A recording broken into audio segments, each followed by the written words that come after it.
सीता और लक्ष्मण के साथ राम ने दंडक वन में प्रवेश किया। वहां पर उन्हें ऋषि मुनियों के अनेक आश्रम दृष्टिगत हुए। वह क्षेत्र अत्यंत मनोरम था। वहां पर बड़ी बड़ी यज्ञशालाएं थी तथा हवन सामग्री भी प्रचुर मात्रा में उपलब्ध थी। उन आश्रमों में तेजस्वी ऋषि मुनि अपनी आध्यात्मिक साधना में लिप्त रहा करते थे। वीर तपस्वियों के वेश में राम लक्ष्मण को देखकर वे समस्त ऋषि मुनि अत्यंत प्रसन्न हुए। राम, सीता और लक्ष्मण का समुचित सत्कार करने के पश्चात वे बोले, हे राघव, यद्यपि आप वन में हैं किंतु हमारे लिए आप ही राजा हैं। हम वनवासियों की रक्षा करना आपका परम कर्तव्य है। आत्मचिंतन में व्यस्त रहने वाले यहाँ के निवासी तपस्वियों को दुष्ट राक्षस निर्विघ्न रूप से ईश्वर आराधना नहीं करने देते। वे उनकी तपस्या में विघ्न तो डालते ही हैं, साथ ही साथ निरपराध तपस्वियों की हत्या भी कर डालते हैं। इसलिए हम आपसे आग्रह करते हैं कि हे रघुनंदन, आप उनसे हमारी रक्षा करें। रामचंद्र ने उन्हें आश्वस्त किया कि वे शीघ्र ही इन राक्षसों का विनाश कर इस क्षेत्र को निरापद कर देंगे।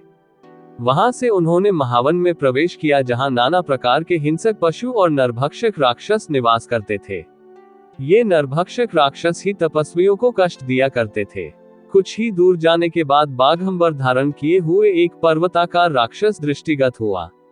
वह राक्षस हाथी के समान चिंघाड़ता हुआ सीता पर झपटा। उसने सीता को उठा लिया और कुछ दूर जाकर खड़ा हो गया। उसने राम और लक्ष्मण को संबोधित करते हुए कहा, तुम धनुष बाण लेकर दंडक वन में घुस आए हो। ऐसा प्रतीत होता है कि तुम्हारी मृत्यु निकट आ गई है। तुम दोनों कौन हो? क्या तुमने मेरा नाम नहीं सुना?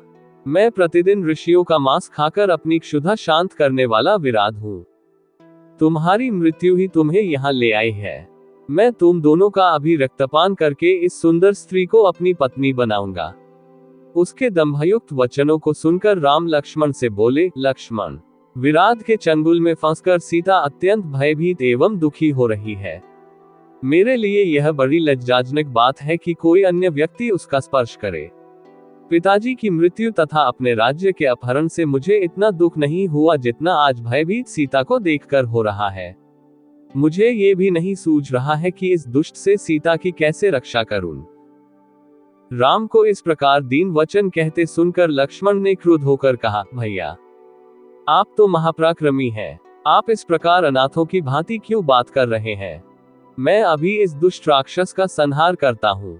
फिर विराध से बोले, रे दुष्ट, अपनी मृत्यु के पूर्व तू हमें अपना परिचय दे और अपने कुल का नाम बता। विराध ने हंसते हुए कहा, यदि तुम मेरा परिचय जानना ही चाहते हो तो सुनो। मैं जय राक्षस का पुत्र हूँ।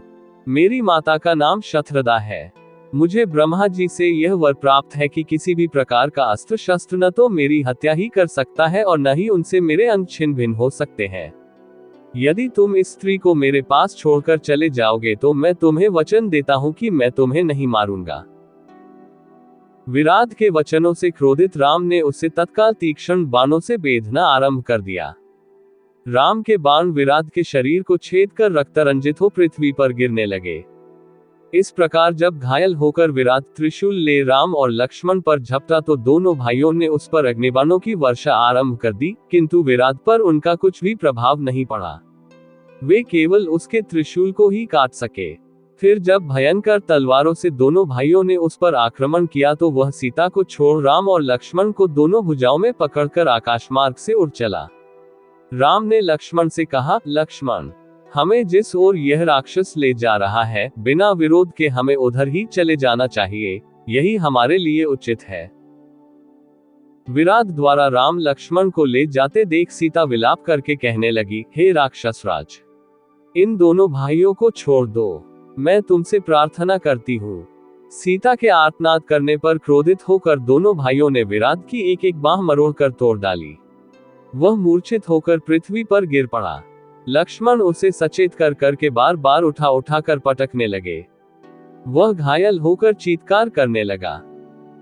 तभी राम बोले, लक्ष्मण, वरदान के कारण ये दुष्ट मर नहीं सकता, इसलिए यही उचित है कि हमें भूमि में गड्ढा खोदकर इसे बहुत गहराई में गाड़ देना चाहिए।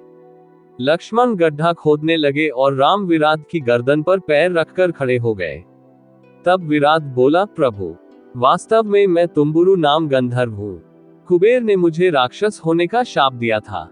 मैं शाप के कारण राक्षस हो गया था। आज आपकी कृपा से मुझे उस शाप से मुक्ति मिल रही है। राम और लक्ष्मण ने उसे उठाकर गड्ढे में डाल दिया और गड्ढे को पत्थर आदि से पाट दिया। सारा वन प्रांत उसके आर्तनाद से गूंज उठा।